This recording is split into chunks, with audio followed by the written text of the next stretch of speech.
Welcome to KRA's The Hub, the official podcast of KRA Corporation.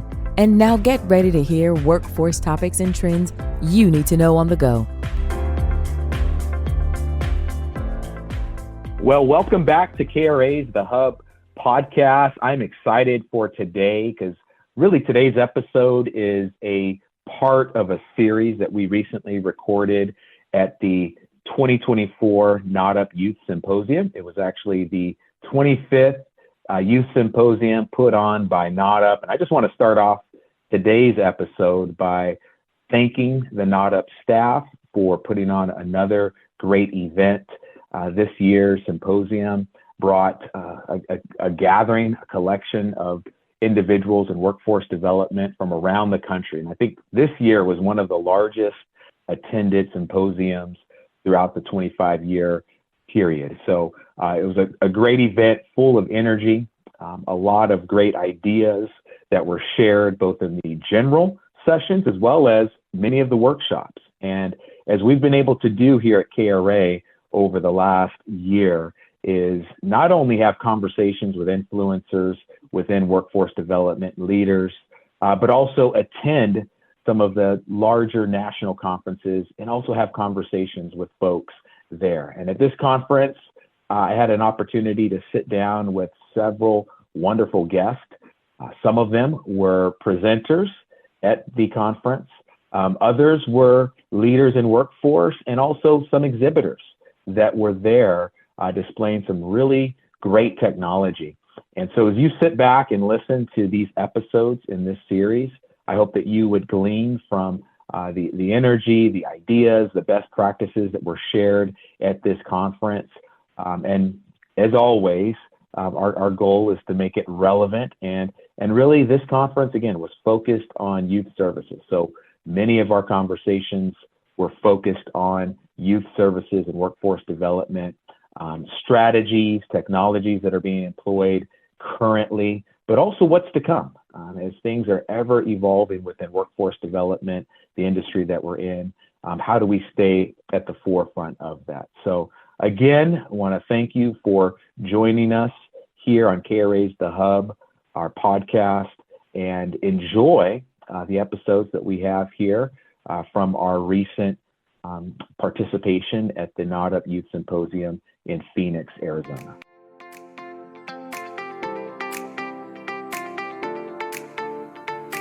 All right, this is Jonathan Overall here again at the 2024 Nod Up Youth Symposium here in Phoenix, Arizona. Today is actually day 2, and I've had a chance to meet a lot of great individuals, leaders in workforce development, also people that are working on the front lines as well, and also exhibitors, vendors who are actually here providing services in this space. And I'm joined by Geoff Crawford. He is the Vice President of Virtual Reality with Vehicles for Change. Geoff, it's great to have met you at this conference, Jonathan, and welcome to the podcast. Jonathan, thank you very much. We appreciate giving us an opportunity to be able to speak on our mission work that we're trying to do and giving us opportunity. And you're in our backyard, so you know us very intimately. So thank you for the opportunity to letting us speak to it. Definitely, yeah. KRA, we are in Maryland as well, and we have actually worked with Vehicles for Change on several projects as a community partnership and a joint venture. I've known of Vehicles for Change, but you guys are actually moving into a different space, and I know that's the title of your role. Yeah. So tell us, for our audience who doesn't know, tell us briefly who Vehicles for Change is, and then your role with Vehicles for Change. So we are a 25-year-old nonprofit located in Halethorpe, Maryland. Our goal is we want to end generational poverty, and we believe that that gets done through having transportation and having job skills. And so for 16 years, we were getting cars donated from the general public, and we were getting them fixed up, and we were award those cars to individuals, low payments of $90 a month. But just, it's not a handout, it's a hand up. And really, we figured that if folks get a skill and they get a car, that they are going to be able to provide and be able to do things in their lives. It's about independence and freedom. And so we have had over 7,500 people, families that we have impacted, that we've awarded cars to, and that we did it out of one location. And so our president, Marty Schwartz, had the vision to open up 2 more facilities in the Maryland area, and we've had success with them as well. That's contributed to the 8,000 people that we've served, but unfortunately, there's so many more that need to be served. And Marty, being the true visionary that he is, said, well, I want to zealously grow to 20 facilities. Now, this is after the pandemic.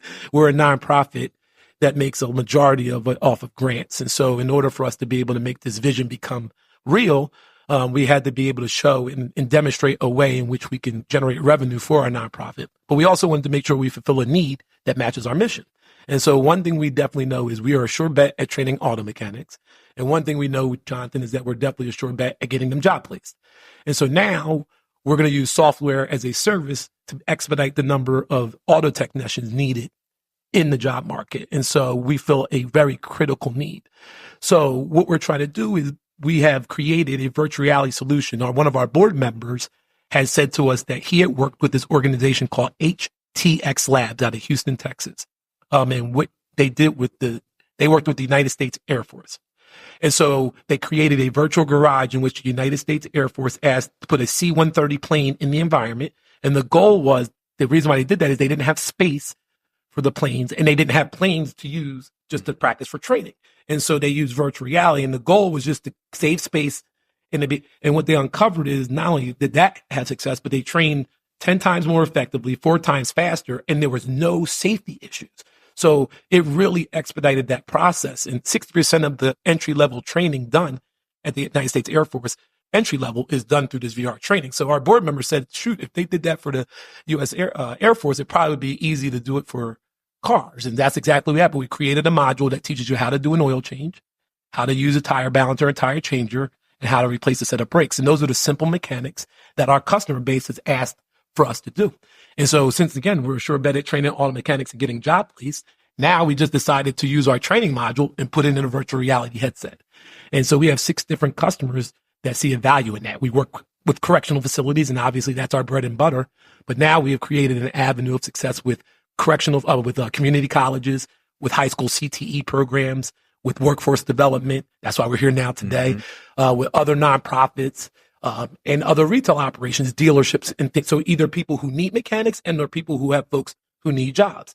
So what we are is the conduit. Since we do know how to do those things, we basically are the plug, in essence, to match people who need to be skill set developed and match people who need the train and need the employees.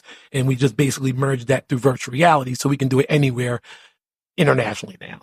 That's great. Yeah. And I know this is an area that's growing. And we were talking before this about the number of different organizations or companies that are providing virtual reality services, but this really is an area that is specific, and add on top of that the work that you guys have already been doing to bring sustainability, good jobs, but also provide vehicles for families. And this is just really a great way to extend that reach of the thousands of people that you've already reached and that footprint.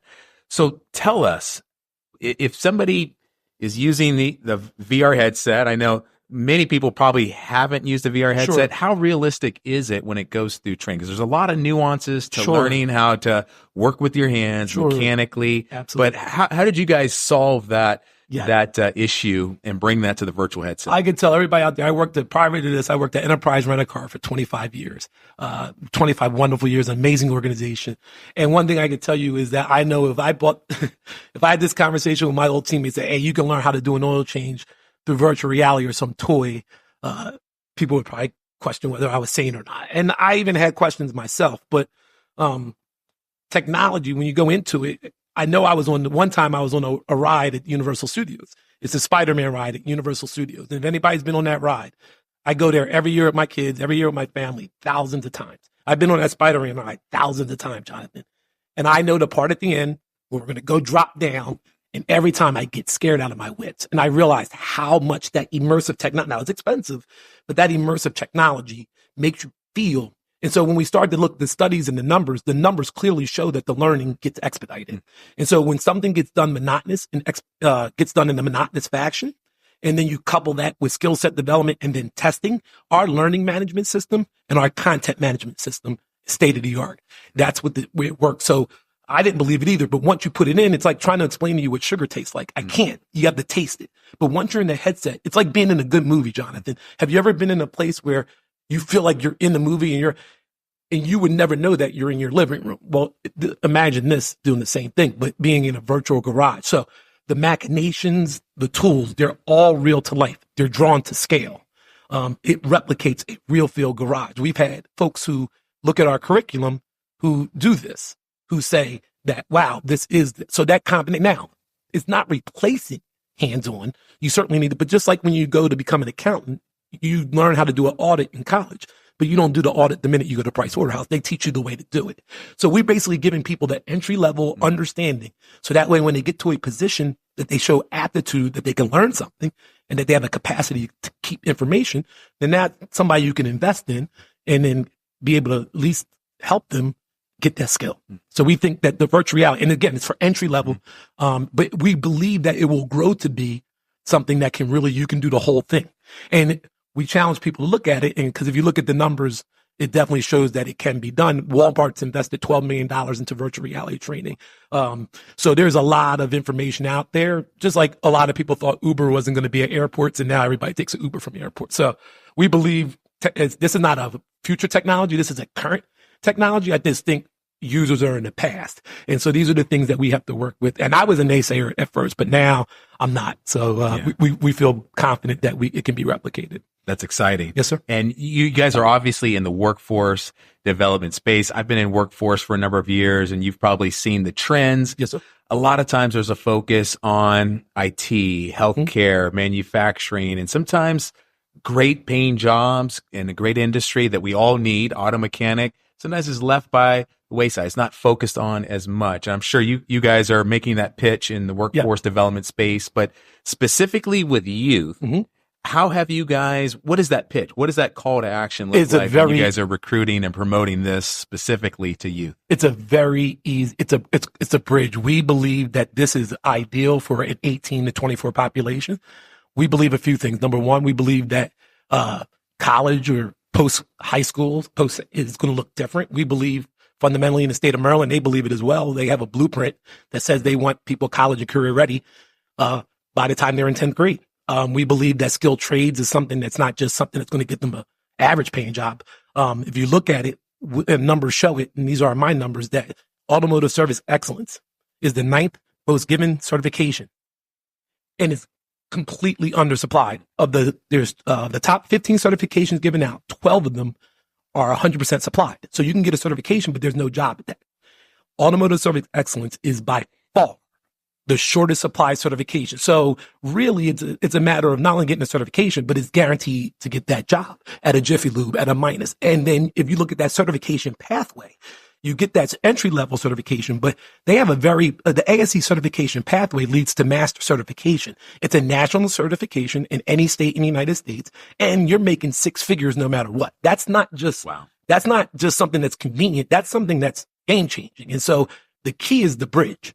And so we believe that that's what the key. Once they get into the automotive, listen, I know the one commercial growing up, you saw Bill Gates and they saw Oprah Winfrey and Michael Jordan. They said they all have one thing in common. They all worked at McDonald's. And so, listen, some folks, this could be a career pathway. Some person, it could be a job for, but what it is gives you an opportunity to empower yourself to learn a skill, get a job, and always have that skill. You can be an entrepreneur. We're seeing people even being entrepreneurial with this, Jonathan. So they're not going to necessarily go work at a dealership or a Jiffy Lube. Maybe I have a young lady who went through our program. She ended up buying a cargo van, and she's a mobile mechanic herself. She helps out people in her neighborhood. So you can do it as on a bigger scale, but what it's doing is opening you up to the mindset of doing something that has a pathway to a job. And once we do that and we follow through 6 months after that, so bringing it all back, we think the gap is that 18 to 24-year-old gap, because if it's not traditional college, it's kind of frowned upon. And so we need to make sure that we understand that it's not just a job. These are careers that and doing meaningful and impactful things. And so it's not just something that's so we need to change our mindset of how we do skilled trades. And I think the byproduct of the demand for mechanics is going to prove out to be that's something that skilled trades are going to be monumental. That's great. Yeah. As you said, making that pitch, it's not only to the young people, but it's their parents, the career advisors that are in high school that are guiding them through that process. Those are the ones that are influencing them. And this is a great opportunity. And I'm sure with the technology, they can explore, they can learn and get hands-on feel to know, is this something that I really want to do? Sure. Or so you can add to it, right? I have a 22-year-old and 15-year-old boy. My oldest is graduating college in 18 days, and my youngest is a sophomore. So I'm a parent who has to make this decision. And I can tell you what, my youngest son we're blessed. He is, he's very good at school, and you're probably going to go to a 4-year institution and do that pathway. But he's seeing what I'm doing, and he's going to be an electrical engineer, but he wants to also get his hand. I want to be able to, if I go to a job, I want to be able to know what that. So I just think that we need to elevate it, and let's do both. If someone wants to do a 4-year plan or something like that, a traditional pathway, add that with the skill, and you're only enhancing that individual. Let's not limit it to one or the other. So I think just like if someone can be bilingual, you don't think that that's something that's bad. It always adds to that. So if someone gets a skilled trade, couple that with an academic trade, if you want to call it that, that really expands the playing field. It's great. Geoff, you have brought up so much that I think is just relevant in a space like this. Coming to conferences like this with Nod Up and being with other workforce professionals, hearing the challenges, the trends that are happening in this space. It's so fresh to hear from you what you all are doing to solve an issue within the community, sure. But also providing sustainable career pathways at an entry level opportunity. What do you see as next for Vehicles for Change as you guys think about impact? Absolutely. Locally, but also beyond that? Sure. What does that impact look like in this space? We like to call ourselves like the movie 300, right? We don't know what we don't know. We want the impact, right? We didn't know. What I tell you is that our scope changed because we were open-minded to technology. And so a little small nonprofit who was really excited about having tremendous impact in a small area in Maryland because of technology now has chosen to try to make impact and get opportunities to come to events like this to grow nationally. And so that revenue that we create, it goes 100% back to expanding that footprint throughout the whole United States. When you come to Nod Up, we went to the national convention in May and hearing these same people and the same thing and coming up with valuable solutions. I learned so much coming from that conference and learning it now. And like I had told you before, it's all about partnership. So what we believe at Vehicles for Change is if we can spread this throughout the whole United States, we believe we have national partners coupled with the software partners that can help us do that. We believe we have boots on the ground in the area and places we don't. We believe we have the blueprint to do that. I'll give you an example. Because we were at a convention before something like this, we had one of our teammates here from Nod Up, Kim. She got us here to this event. And because of that networking event, we've now thrived in this environment. So those community partnerships and relationships is how we do this. And so we've done that in Maryland. We know we can do it nationally. We like your help, but we're confident we can do it. And so our plan is to have 20 footprints like this. And we believe that virtual reality is going to allow us to do it in a very convenient way, a cost-effective way, but most importantly, in the equally impactful way.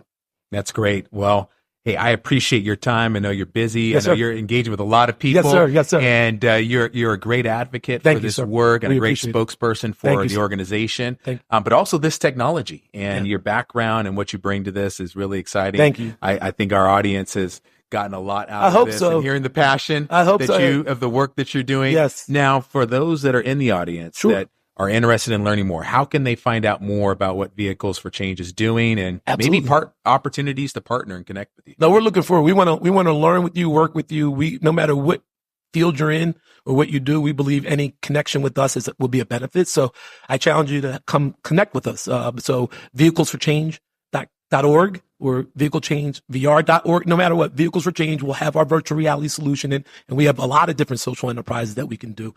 But we either going to partner with you in a direct way or indirect way, but we feel as though we can help you, and we certainly know that you can help us. So please reach out to me directly, and we can connect you too. I would love anybody to any questions you have. Please reach out to us. Instagram, follow us on Instagram. We need I'm at a whopping 125 followers, but we need to grow organically. But anything you can do like that, connect with us on LinkedIn. We're active there on LinkedIn, but our website gets you anything that you kind of need from us, and give us a call. Whatever you need to do, whatever you need from us, we can certainly help out. And more importantly, we're not just a one-way street. We certainly think that we can add value to anything that you offer as well. So like my man, Jonathan here, I think he helped us put us in position to do something like this. And, I think he's partnered with us and understands what him partnering with us. So, we think we can do that similar in other places. Definitely. Yeah, I appreciate the partnership that Vehicles for Sure. Change has had with KRA in the Maryland area. Absolutely. And looking forward to advancing that and Yes, sir. growing with you guys in this new venture, and excited to see what's to come. Geoff, Well, we appreciate you, great Jonathan. connecting Thank you with very you. much, brother. I appreciate you. Thank you.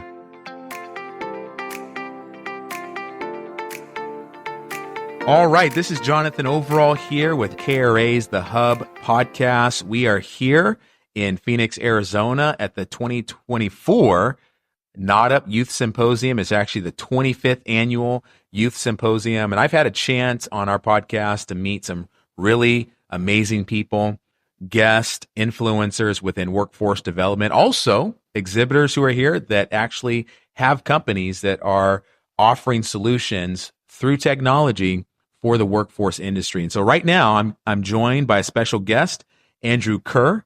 He is the director of solution engineering with Fit First. They're one of the exhibitors here. They also presented at one of the workshops yesterday, showcasing their technology and what they do in the industry. Andrew, welcome to the Hub. Thank you so much. Thank you so much for having me. Yeah, I'm glad you're here, and also looking forward to today's conversation, learning more about your journey and Fit First. How about you start off by sharing with our guest how you got to the point of doing what you're doing as a solution engineer? Absolutely. Yeah, it's actually kind of a funny story, or I don't think anyone's story is ever in a straight line, and that's exactly what my life kind of emulates. So, I, like many individuals, when I was entering the workforce, I was trying to figure out what I wanted to do in life, and I had a manager of mine who told me so long ago that no matter what I do in life, that I should be client facing. That always stuck with me, just because I didn't really have any direction. So after I finished school, I went off to try sales out. I didn't think I was going to make it. I truly was horrendous at it at first, stuttering on the phone, being really, really nervous to talk to prospects. But eventually you get over the hump and you just find out that a lot of what it takes to be successful in life is just showing up and being tenacious. So I'm thankful for my sales career. Can't believe that I've been at it for more than 15 years now. So in many of my endeavors, I've sold many different products, which include things like software as a solution, database solutions, HR related solutions. And no matter what industry I found myself in, I was always fascinated to talk to prospects or even internal conversations. It was always around the hows and whys we do things internally. So I'm not the type of employee that would ever just follow marching orders. So sorry about my managers. Sorry, Greg, if you're listening. Yeah, one of the main, I guess, one of the main pushbacks I always have is, why are we doing something, or how do we actually get it done? And I say that to really highlight on a particular problem that I will come back to later. But it served me well as I went through and I started progressing my career. I found myself into more in line with the assessment space, which is to say, how do we hire people? Why are we hiring people? And most importantly, what are those people really good at, and where can we really fit them into our organization? So I had met Jan at a conference, and we had such a delightful conversation. He's the president of Fit First.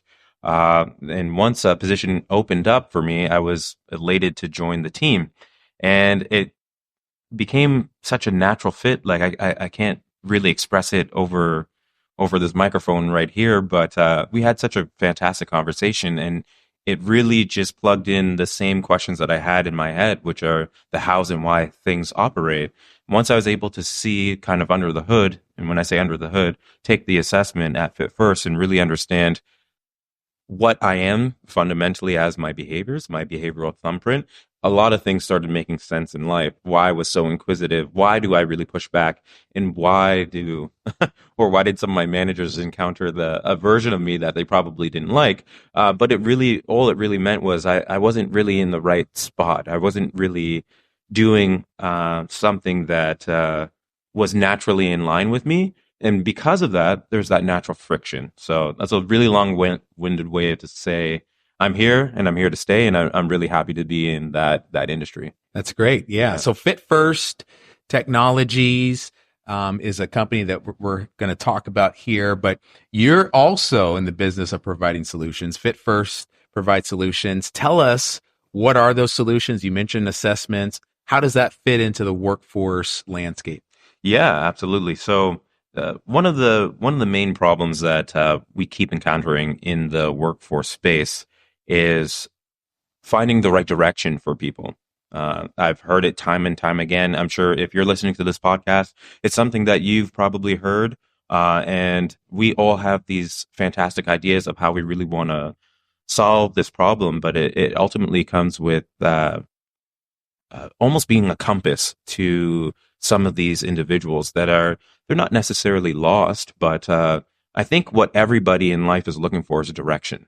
And one of the most powerful things that I really love about what I do is being able to direct individuals or illuminate them to things that they didn't know about themselves. So when I think about Fit First and what we're really doing in the space, although yes, we provide assessments, I think that's the more boring part of the conversation that we're really having. The more impactful conversation really to have is, how do we give direction to the people that don't have direction? How can we impact their lives? And how can we make a better, more sustainable workforce and really change that conversation from being, okay, I think, to more, I know, here's what to do and here's how to do it. That's great. So you guys are working on the assessment side to really help people discover what and what it is that is their skill set, a career path, direction. Now, on the other side, once somebody, let's say, has discovered that, what's the end result? Are they being paired with an organization for training, for employment? Walk us through that journey that, let's say, a job seeker, somebody that's pursuing career growth is going through ultimately to that outcome. Yeah, absolutely. So at the onset, I think some people come in as job seekers or as somebody re-entering the workforce, or maybe it's somebody who's neurodivergent. So it's really about capturing the broadest sense of the individual. So whoever you are and whatever you're looking for really starts with a discovery of you. And that is really what we're enabling them to understand. So we give that behavioral questionnaire that really gets to understand that behavioral thumbprint of who they are. And what that enables them to do, once you understand who you are, typically what happens is there's a workforce intermediary that is connected to that job seeker. So I'm thinking of people in business services, maybe career services. They have the intake of the people that are coming into their doors, and those people are the people that are seeking some direction. Now, ultimately, it's up to the career service people or business services people, or perhaps student counselors. It can be anyone who's in the business of helping somebody in need. What we're enabling them to do is give them that path that is otherwise blocked, or in some cases hidden. So typically, if I were a job seeker in the most fundamental sense, I would walk into my local workforce board and I'm looking for some direction. I would go through the behavioral questionnaire. Once that's completed, I would be projected out onto the ONET, and that's an occupational database in United States. And that matches me according to my behaviors to the jobs that would be best suited for me. So what that really is doing is just giving that individual who is guiding me the power to say, Andrew, have you ever thought about being a chef? And maybe I will lament that fact and say, no, why would I be? I'm not suited to be a chef. We actually had a story like that of a veteran who was looking to come back into the workforce. Yes, he was actually matched to be a chef, and he laughed. He thought that was ridiculous, because I think sometimes we get caught up in our own heads and we're not really understanding the bigger picture in front of us. But once we were able to break down the thumbprint of what it actually means to be a chef, you look at the similarities between being in the military and being a chef. They adhere to a very strict schedule. They're very meticulous. They're very detail oriented. If you are the chef, you are the person that's commanding the whole kitchen. You're responsible for the front of house. You're responsible for the back of house. You do inventory. You do prep work. It's literally on a behavioral level, it's almost the same thing. But when we think about these differences, like you would say, oh my goodness, that's ridiculous. But when you look at those behaviors, you're like, oh, okay. And he actually matched that job and he's enjoying it, right? And that is just something, being able to shift that conversation from, I have no idea what I want to do, to, okay, I've matched to this one thing. Okay, I see this. I never saw that in myself. That is where the magic happens, right? You get to illuminate something about an individual that is otherwise being hidden. And having that conversation is always so delightful, especially when somebody's like, I did a debrief, and I do debriefs for some people, and one of the traits that we measure is agreeableness, and they'll vehemently disagree with the fact that they're disagreeable. And I'm like, you're proving my point. Right? Like, I'm not disagreeable. I'm like, okay. Oh, okay.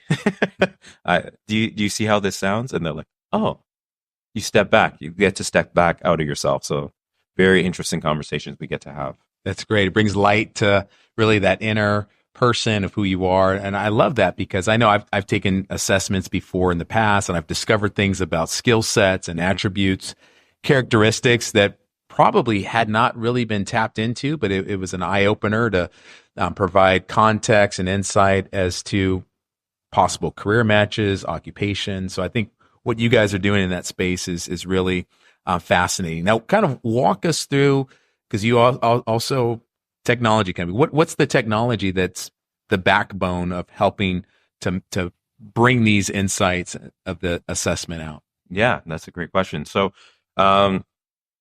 as far as the assessment stands, it's been built on the Big Five. So the Big Five are 5 traits that are behavioral tendencies that exist within all humans fundamentally. That's been studied for, eons and eons. Now, we've extrapolated out of the Big Five to include about 25 different behavioral traits that we're able to measure. So at the backbone of what we're really doing is understanding, again, I don't want to be super boring or have that jargon going on, but that behavioral thumbprint of that individual, matching them to just more than the Big Five, because we're able to make more calculated estimations about an individual and do so many different combinations of behavioral traits that could indicate things about you that you otherwise wouldn't know. So what's happening behind that behavioral questionnaire is the way that you're answering it is indicating the types of behaviors that you will display on a day-to-day basis. And it's all done through a multiple choice entry. And the questions are asked in such a way that they're repeated. And I'm sure anyone who's taken any type of test can attest to this. And I'm sorry to use those 2 words back to back. But I think we've all been there, where you answer that question over and over again, and it almost feels very tedious and sometimes a little bit frustrating. But the reason why that is what the assessment is trying to do is trying to eliminate or determine how truthful you are being in answering that same question, right? So when it's re-asked to you, if you answer it the same way, you're answering it as that first, let's say it was we're measuring agreeableness. And on agreeableness, every single time a question comes up, you answer it in the same way. Then we can say with utmost certainty that you are agreeable to this certain extent. Doesn't necessarily mean that you won't show any signs of being disagreeable, but in the most natural setting, you will be agreeable to a certain extent, right? And that is what we're measuring at the back in the back end system for our assessment. So really just doing that fundamental breakdown of those individuals. And once we have that, because we have the thumbprint of the person, we also done that with occupations that exist within our library. We have about 1,300 jobs that we've already done studies on. So we're taking that behavioral match from the individual, and we're taking the behavioral match of that particular occupation, and we're weaving them together just to create that harmonious match so we can eliminate that mystification that happens when you join a job. And those questions usually are around, am I good at this job? Will I stay in this job? Is it right for me? Imagine being able to transform that conversation on its head and say, this is where I belong. This is what I'm going to do, and I will be successful at it, right? So changing that mindset from the onset could only impact employers, our communities, everything around us really starts with individuals. So empowering individuals is, I think, the most powerful thing that you could do. That's great. Sure, you could save some people a lot of money before they go to college. A lot of headache. Take the assessment. What's the best career path? What will I really enjoy doing? And it sounds like you guys are really going beyond the surface. Yeah. Drilling down with those questions to really go to the core of a person, their characteristics, their behavior. Now, we're at a youth conference, and there are a lot of youth providers, a lot of people in our audience that work with youth or adults or young adults.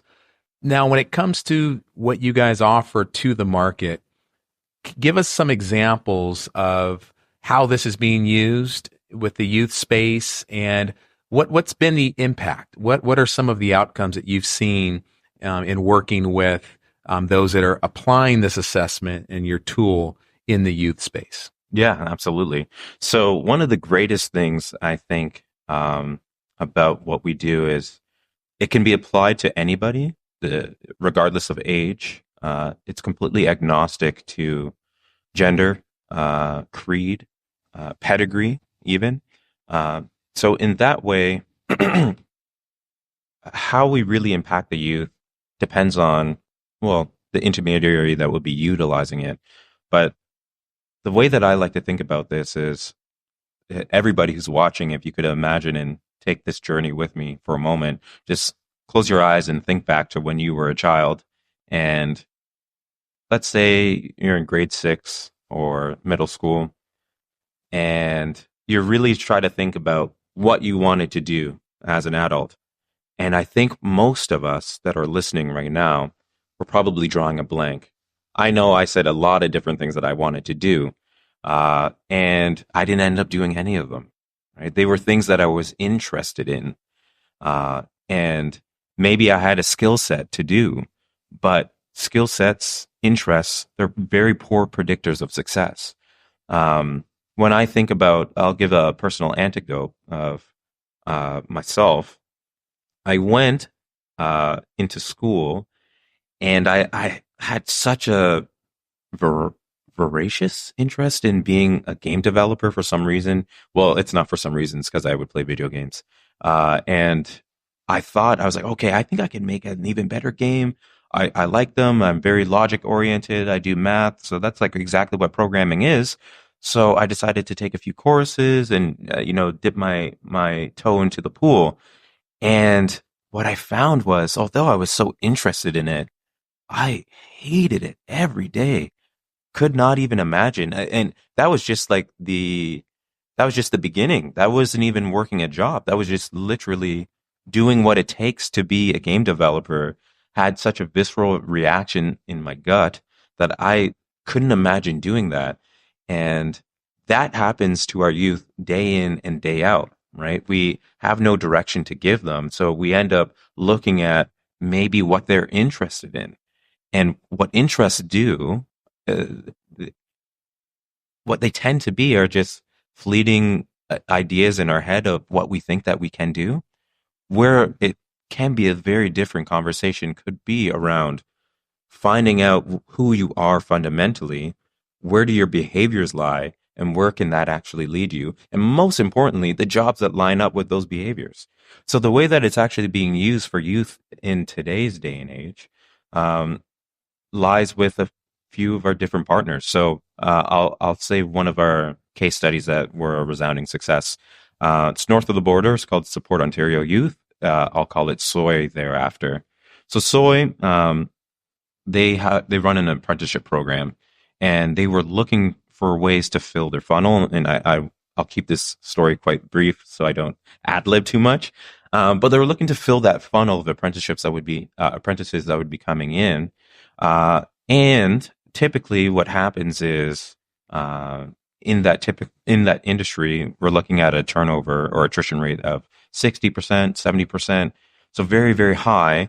And unfortunately, due to maybe the type of assessments that they were running through or what they were doing initially, they were experiencing that same attrition rate, and they wanted to change that conversation.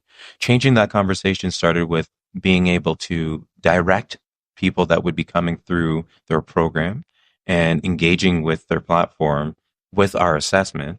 Once that was done, we were able to dictate where some people would go. So whether it be electricians or the type of apprenticeship programs that they were running, long story short, we were able to drive that attrition rate down from 46%, I believe it was, down to 3%, which is unheard of in any industry, I would say.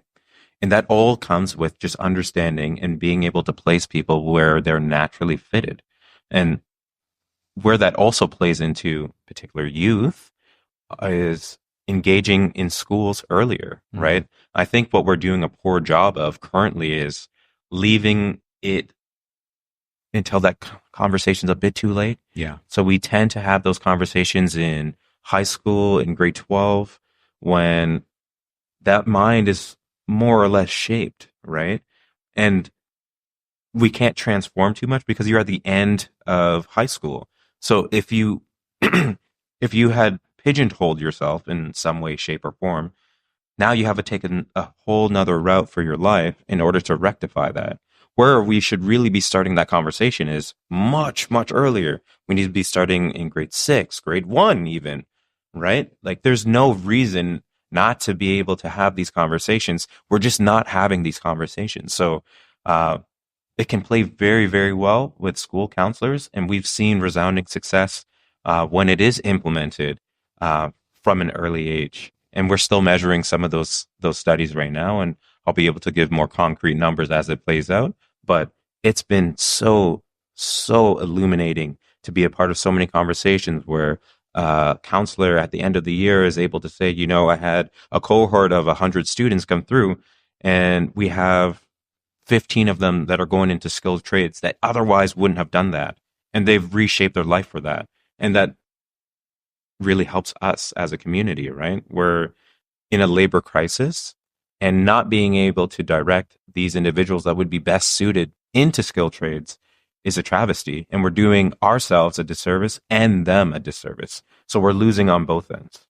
That's great. Yeah, I love what you mentioned there about engaging early. And that's why I love conferences like this, because I was having a conversation actually on the podcast earlier with a guest who works at the national level. And that's what she said, engaging early in her several decade career. Earlier is the best. Working with counselors, that's who is steering the conversation for young people, where they're going to go in their occupation, even college. So what you said there, but also around the business case, the 3% rate of attrition. I mean, that's amazing. I've worked in our company. We work providing career services, but also business services, and to be able to provide a solution, matching and identifying candidates that are truly a good fit. That is such a great service and a solution to businesses as well.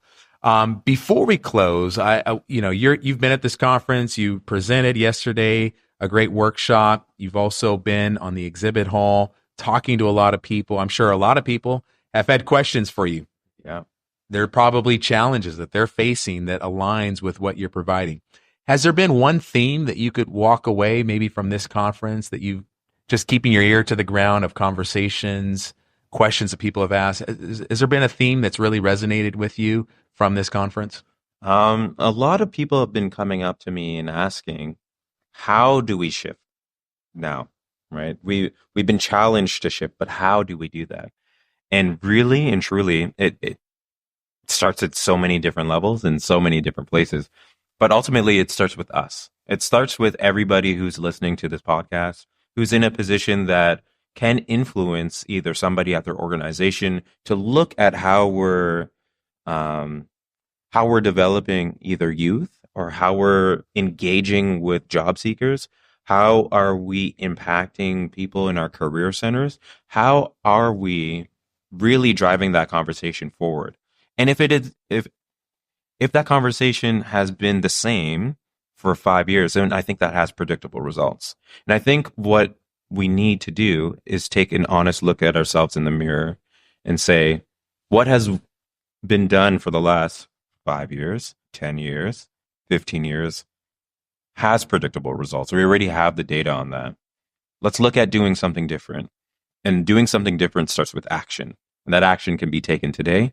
And it starts with anybody who's listening and wants to take a dive in the deep end, let's say. That's great. Well, I want to thank you, Andrew, for your time today. And it was great connecting with you on day one of this event and now on day two, just to see where we are so far, just with the conversations, the general sessions, as well as the workshops. I believe what you spoke to is very relevant within the industry right now, and I'm excited to see where this goes. Yeah. Now, in our audience are a lot of people. There are people that are leaders and influencers in workforce development, people working on the front lines. If they wanted to know more about Fit First Technologies and get in contact with you, what would be the best way for them to do that? You can reach me at Andrew at fitfirsttech.com. It's spelled ANDREW at fit, FIT, first, as in first, tech, TECH.com. You can also go to fitfirsttech.com, and you could actually take the assessment for yourself.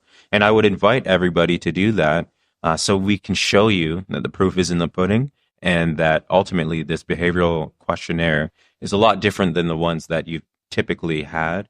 We're not going to talk about interests. We're not going to talk about skill sets. We're going to talk about behaviors, who you fundamentally are, and why is that different, and how is that different.